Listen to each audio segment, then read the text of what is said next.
Hey, how's it going, you guys? This is petplatypus here, and I'm going to be reviewing The Amazing Spider-Man 2, directed by Mark Webb, starring Andrew Garfield, Emma Stone, Dane DeHaan, Jamie Foxx, all those cool dudes.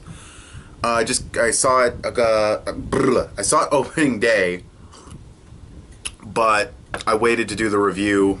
Not sure why. I thought I was kind of going to do like a spoiler video, so I figured I'd just wait through the weekend so I could just do a spoiler video. But I decided to do a regular review and a spoiler review because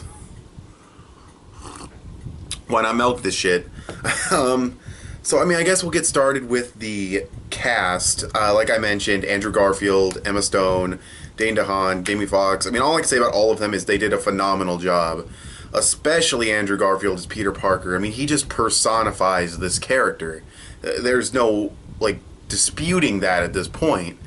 The way he plays Peter Parker is right out of the comic book. It's perfect. He's a phenomenal actor. He does a phenomenal job in the comedic scenes as Spider-Man. He does a phenomenal job in the emotional scenes. He just all around, just a phenomenal job. Emma Stone does a great job as Gwen Stacy. She's likable, she's fun.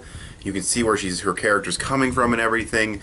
Dane DeHaan as Harry Osborn is another really good casting choice. When I first heard Dane DeHaan as Harry Osborn, I was like, that's absolutely perfect, and he is absolutely perfect in this role for what they give him. And Jamie Foxx is also great in the movie. Jamie Foxx, he's won an Oscar. He's Jamie Foxx. Did anybody have any doubt, really, that he wasn't going to do a great job? So that's the cast. So now we can kind of move on to the plot. The plot of this movie actually isn't as complicated and convoluted as people have been actually saying it is. It's mainly like 3 or 4 plot lines, and they all converge at the end. Well, not the stuff with the parents. The stuff with the parents actually gets resolved in this movie. But the other things, at the end of the movie, they all intertwine. So, really, the movie's not as complicated as some people have been making it out to be. I had no problem following the movie, and I've only seen it once. So the plot and everything, that's all great. I loved everything they put out, because just like the first Amazing Spider-Man, it all makes sense. You can identify with these villains. You can identify with these characters and see where they're coming from. Like when Harry Osborn has his dilemma in the movie, you can see where he's coming from, and you can see why he ended up where he was. It didn't feel forced at all. His dad's dying, has a disease, and the disease, but other than the situation actually being there, it's not that forced. That's just how it goes. Harry Osborn is identifiable, Jamie Foxx is identifiable, and Jamie Foxx's character, a lot of people have been giving Max Dillon shit for having crappy motivation. What people fail to realize is that he's crazy. He's clearly a crazy character in this movie. He is not mentally well. So you can't really be too hard on his motivation like he's some kind of fully sophisticated person. He can function in society, but he's having conversations in his head with Spider-Man about how he's his best friend. He is not a sane person. So to say his motivation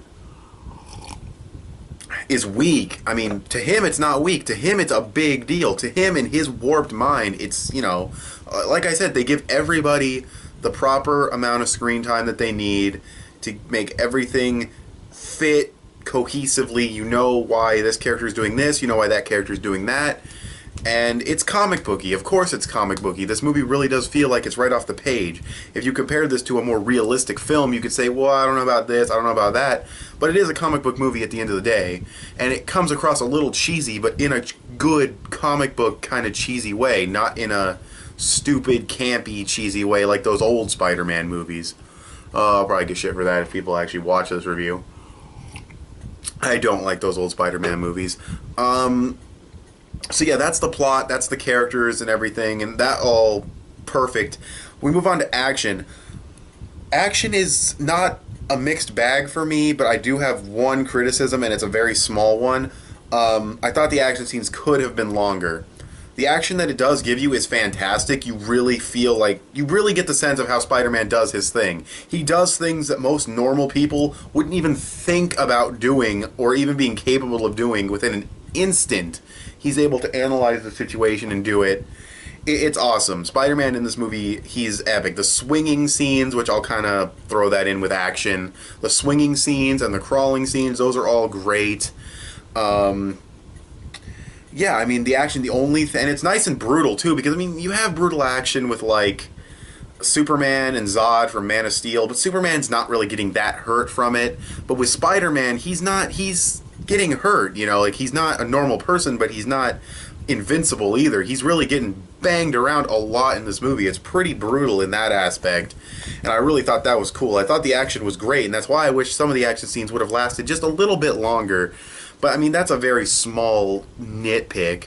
And as far as special effects go, again, another small nitpick. I thought they could have been touched up in a few areas here and there. I thought Electro looked a little weak here and there. I thought the stuff with the Rhino, with Paul Giamatti's character, you know, he could have looked a little more in the Rhino suit, I guess. But overall, I don't have a problem with the action or the special effects. I just think the special effects could have been touched up a bit, and I think the action could have been a little bit longer. Those are like my only criticisms with the entire movie. I thought it lives up to its name, I'll tell you that much. This is an amazing movie. Like I said, I really wanted to stress that the characters and the plot flow very well. You can see where the characters are coming from. It's just like the first movie in that regard, where the first movie you could see where all the characters were coming from. It all made sense. Nothing felt like they were going too far with something. You can identify with all of it. Even when Peter is doing something that maybe he shouldn't have done, like leaving Aunt May to walk home by herself, you can chalk that up to being an irresponsible teenager, which humanizes his character and makes him less of a Boy Scout. And in this movie, it's the same way, where he's kind of battling with the whole Dennis Leary, Captain George Stacy death, and he's really, you know, juggling with that and still wanting to be with Gwen in this movie. So, you know, very well done characterization and development, very well done plot, very well done action and special effects. Both could have been a little bit improved, but overall, I've got to give this movie like a 9.5 out of 10, like a 9.8 out of 10. I love Spider-Man as a character. I love, you know, Spider-Man comics and everything, even though I haven't read a ton of them, but I do know of a lot of different comic book storylines. And of course, if you've seen the movie, you know, I'm not going to spoil it, but there is a scene in this movie. It makes the movie. It just does. So, if you know what I'm talking about, you know what I'm talking about. Don't spoil it if you decide to comment on the video or whatever, but the scene at the end of this movie, a lot of Spider-Man fans are going to love. So look forward to that if you haven't seen it. That's really all I have to say. I thought the movie was great. I thought Spider-Man was hilarious in this movie. He was cracking more jokes than the first one. And they were really funny and dead on. They were funny in the first one, but they were really dead on in this movie. And it felt like Spider-Man. It felt like the comic book put on the big screen, and not in like a bad or cheesy way, just in a really, really good, really well-made way. It's one of my favorite comic book movies that's out right now.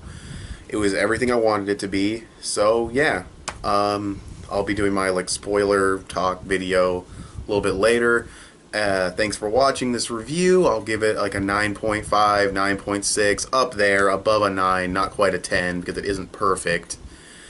And yeah, so anyway, thanks for watching. I will talk to you guys later. Bye.